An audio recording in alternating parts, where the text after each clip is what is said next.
কি ক'ব উৎসাহজনক পৰিৱেশ আগতে আছিল এতিয়া নতুনকৈ হৈছে আগৰগৰাকী ব্যৰ্থ আছিল নতুনকৈ সেইকাৰণে সভাপতি দিয়া হৈছে কিবা নতুন আশা হৈছে মাজতে আশা হেৰুৱাইছিল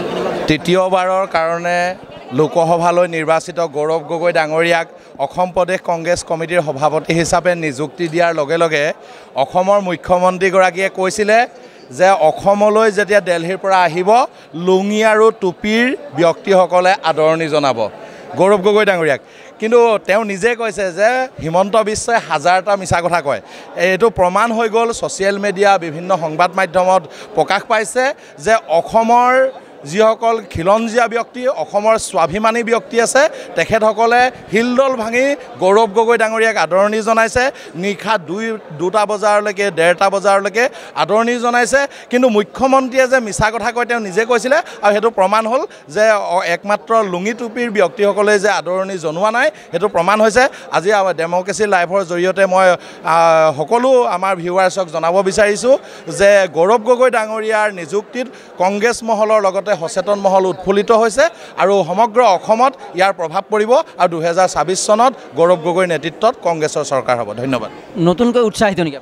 নহয় নতুনকৈ উৎসাহিত বুলি কথা নহয় ভাৰতীয় সাংবিধানিক ব্যৱস্থা মতে নিৰ্বাচন আহি থাকে আৰু গৌৰৱ গগৈ ডাঙৰীয়াক নিযুক্তি দিয়াৰ লগে লগে সমগ্ৰ অসমত এটা প্ৰভাৱ পৰিছে আৰু যুৱ প্ৰজন্মৰ যিসকল ভোটাৰ আছে নৱপ্ৰজন্মৰ যুৱ প্ৰজন্মৰ ভোটাৰে এইবাৰ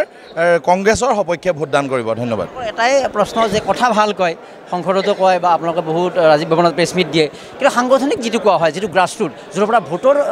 ট্ৰেন্সফাৰ হয় পাব্লিকৰ লগত কম থাকে আপোনালোক নেতাসকল আৰু তাৰ ফলত নিৰ্বাচনৰ সময়ত মুখ ঠেক আছে আপোনালোকৰ এটাই কৰে যে বিজেপিৰ সমালোচনা কৰিব লাগে নিৰ্বাচনৰ সময়ত ৰেলী কৰিব লাগে গালি পাৰিব লাগে পাব্লিকৰ লগত কম থাকে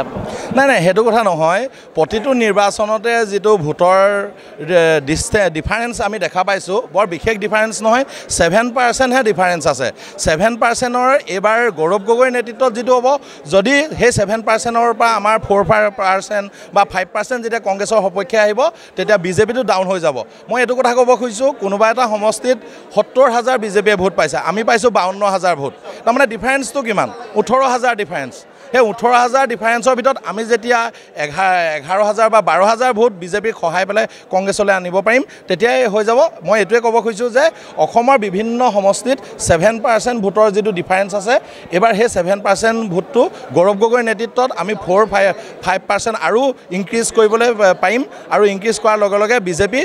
অলপ ডাউনত আহি যাব আৰু আমাৰ আগবাঢ়ি যাব কংগ্ৰেছত কেতিয়াৰ পৰা আছে আপোনাৰ পৰিচয়টো আৰু কংগ্ৰেছত কিয় আছে